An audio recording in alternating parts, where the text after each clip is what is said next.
menjelaskan materi pertemuan Namura serta pengangkutan laut, darat, dan udara. Berikut penjelasannya. Definisi pengangkutan. Pengangkutan adalah aktivitas pemindahan barang atau penumpang yang diatur dalam kontrak pengangkutan dan peraturan hukum untuk menjamin keamanan, tanggung jawab, serta hak dan kewajiban para pihak. Regulasi yang berlaku bertujuan untuk memastikan kelancaran, keselamatan, dan kepastian hukum dalam aktivitas transportasi, baik di tingkat nasional maupun internasional. Terdapat 3 jenis pengangkutan. Yang pertama, pengangkutan laut dan pelayaran. Yang kedua, pengangkutan darat. Dan ketiga, pengangkutan udara. Pengangkutan laut dan pelayaran terdapat pengertian kapal Indonesia, pengusahaan kapal, nahkoda kapal, dan anak buah kapal, charter kapal, pengangkutan barang dengan kapal, pengangkutan orang dengan kapal, tubrukan kapal, dan konosemen. Untuk pengertian kapal Indonesia sendiri adalah menurut Undang-Undang Hukum Kapal Indonesia adalah kapal yang memenuhi syarat sesuai KUH dagang dengan surat-surat laut dan pas kapal. Untuk nahkoda dan anak buah kapal, nahkoda sendiri adalah pemimpin kapal yang wajib menjaga dokumen kapal atau daftar anak buah kapal, charter party atau konosemen. Sedangkan anak buah kapal adalah para pekerja di kapal yang melakukan pekerjaan yang lazimnya dilakukan oleh mereka yang telah diterima untuk bekerja di kapal, kecuali pekerjaan nahkoda. Sedangkan pengusaha kapal itu sendiri adalah pemilik kapal yang bertanggung jawab atas operasional kapal secara langsung atau melalui nahkoda. Tanggung jawab raider bisa langsung atau pengganti. Untuk charter kapal sendiri dibagi menjadi beberapa bagian. Yang pertama, charter waktu, penyewa kapal dalam jangka waktu tertentu. Yang kedua, charter perjalanan, penyewa kapal untuk satu atau beberapa perjalanan. Yang ketiga, charter tanpa awak kapal, penyewa tanpa nahkoda dan atau anak buah kapal. Dan yang keempat, charter dengan awak kapal, penyewaan dengan nahkoda dan anak buah kapal. Pengangkutan barang dengan kapal, yaitu pengangkutan wajib memastikan kapal laik laut menggunakan rute yang wajar dan berhati-hati dalam membawa barang. Tubrukan kapal bisa terjadi karena force majeure atau bencana alam atau kesalahan manusia dengan konsekuensi tanggung jawab hukum yang berbeda. Beberapa konsekuensi yuridis dan tanggung jawab yang dilakukan ketika terjadinya tubrukan kapal. Yang pertama, jika tubrukan disebabkan alasan-alasan yang tidak terduga dan tidak terhindarkan, maka yang harus bertanggung jawab secara hukum adalah masing-masing pihak. Dalam hal ini, masing-masing pihak menanggung kerugiannya masing-masing. Dan yang kedua, jika tabrakan terjadi karena kesalahan dari salah satu pihak, maka pihak yang bersalah tersebut yang harus menanggung keseluruhan kerugiannya.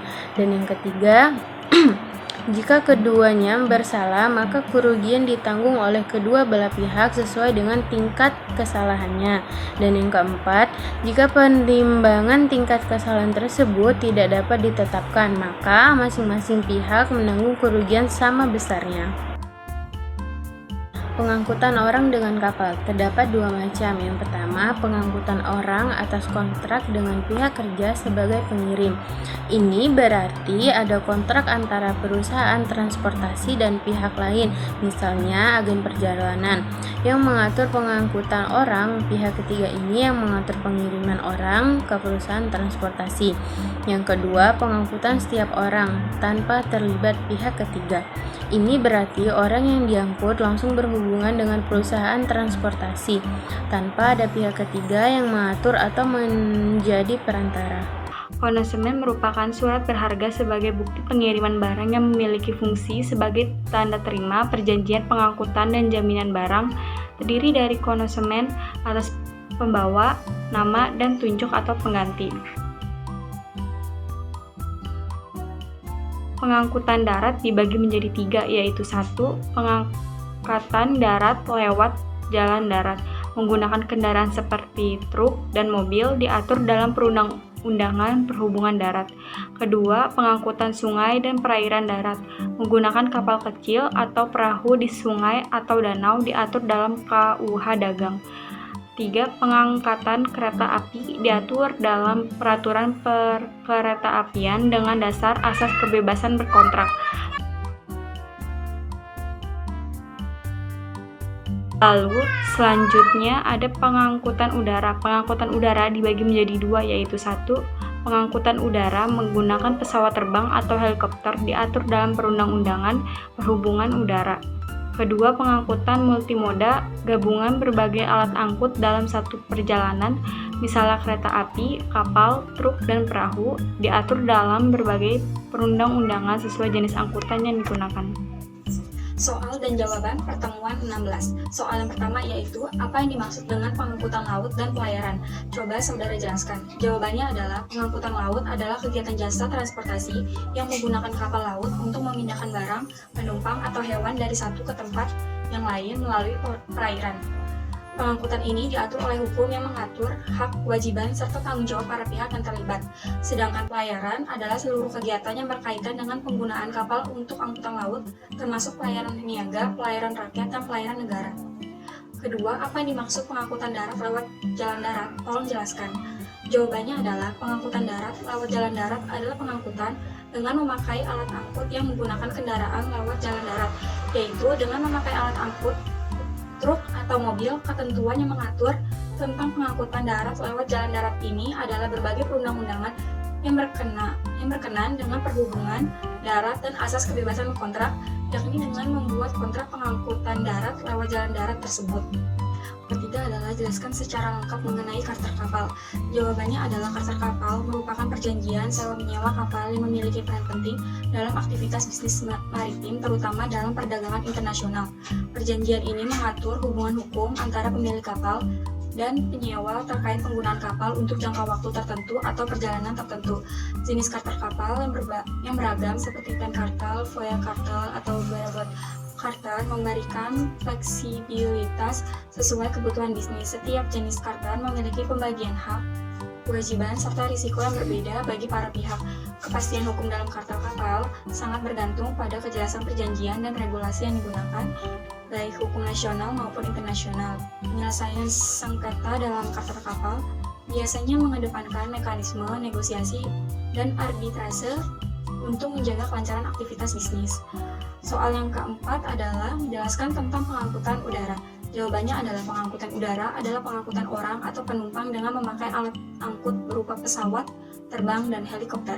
Ketentuan yang mengatur tentang pengangkutan udara ini adalah perundang-undangan di bidang perhubungan udara dan asas kebebasan berkontrak, yakni dengan membuat kontrak pengangkutan udara tersebut. Kelima adalah, jelaskan tentang pengangkutan orang dengan kapal. Jawabannya yaitu, pengangkutan orang dengan kapal adalah perjanjian antara perusahaan pengangkut atau pemilik kapal dengan penumpang, di mana pengangkut wajib membawa penumpang dari satu tempat ke tempat lain dengan selamat dan tepat waktu dengan pembayaran sesuai yang disepakati. Dasar hukum yang mengatur pengangkutan orang dengan kapal di Indonesia adalah Undang-Undang Nomor 17 Tahun 2008 tentang Pelayaran dan Kitab Undang-Undang Hukum Dasar, Hukum Dagang, atau bisa disebut KUHD. Dalam pengangkutan ini, pengangkut memiliki kewajiban untuk memberikan pelayanan yang aman, nyaman, dan sesuai standar keselamatan. Sementara itu, penumpang memiliki hak untuk mendapatkan perlindungan selama perjalanan dan wajib membayar tarif yang sudah ditentukan. Jika terjadi keterlambatan, kecelakaan, atau kerugian selama perjalanan, penumpang berhak mendapatkan ganti rugi sesuai dengan peraturan yang berlaku. Penyelesaian sengketa bisa dilakukan melalui musyawarah, arbitrase, atau jalur hukum. Nomor 6, sebutkan dan jelaskan jenis-jenis charter kapal dalam pengangkutan laut. 1. Charter waktu adalah penyewaan kapal dalam jangka waktu tertentu di mana penyewa berhak menggunakan kapal selama periode yang disepakati dengan membayar secara berkala.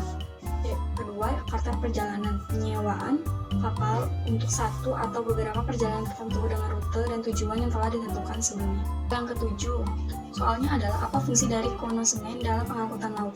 Jawabannya adalah, konsumen memiliki 3 fungsi utama, yaitu 1. Sebagai tanda terima barang dari pengangkut, kedua, sebagai bukti adanya perjanjian pengangkutan antara pengirim dan pengangkut, yang ketiga, sebagai surat berharga yang bisa diperdagangkan atau dialihkan kepada pihak lain. Soal yang ke-8 adalah, jelaskan perbedaan antara pengangkutan darat dengan pengangkutan udara berdasarkan moda transportasi. Pengangkutan darat menggunakan kendaraan seperti truk, mobil, atau kereta api yang melintas di jalan raya, rel, atau sungai. Biasanya digunakan untuk jarak pendek hingga menengah dan memiliki resiko lebih rendah dibanding udara. pengangkutan udara adalah menggunakan pesawat terbang atau helikopter cocok untuk jarak jauh dengan waktu pengirimannya lebih cepat, namun biaya lebih tinggi dan risiko keterlambatan karena cuaca. Kesembilan, apa yang dimaksud dengan pengangkutan multimoda? Berikan contohnya. Pengangkutan multimoda adalah sistem pengangkutan yang menggunakan lebih dari satu moda transportasi dalam satu perjalanan baik darat, laut maupun udara. Contoh pengiriman barang dari suatu kota menggunakan truk, kemudian diteruskan dengan kapal laut dan diangkut kembali dengan kereta api. Yang ke-10 adalah siapa saja yang memiliki tanggung jawab hukum dalam pengangkutan laut? Jelaskan. Jawabannya adalah tanggung jawab hukum dalam pengangkutan laut meliputi 1. Pengusaha perkapalan bertanggung jawab atas kapal dan pengangkutan barang maupun penumpang. Kedua, ada nakoda kapal bertanggung jawab atas operasional kapal, keselamatan barang dan penumpang selama perjalanan. Lalu yang ketiga, ada pengangkutan. Pengangkut wajib menjaga barang agar tetap dalam kondisi baik hingga tujuan. Itulah video penjelasan mengenai materinya. Terima kasih. Wassalamualaikum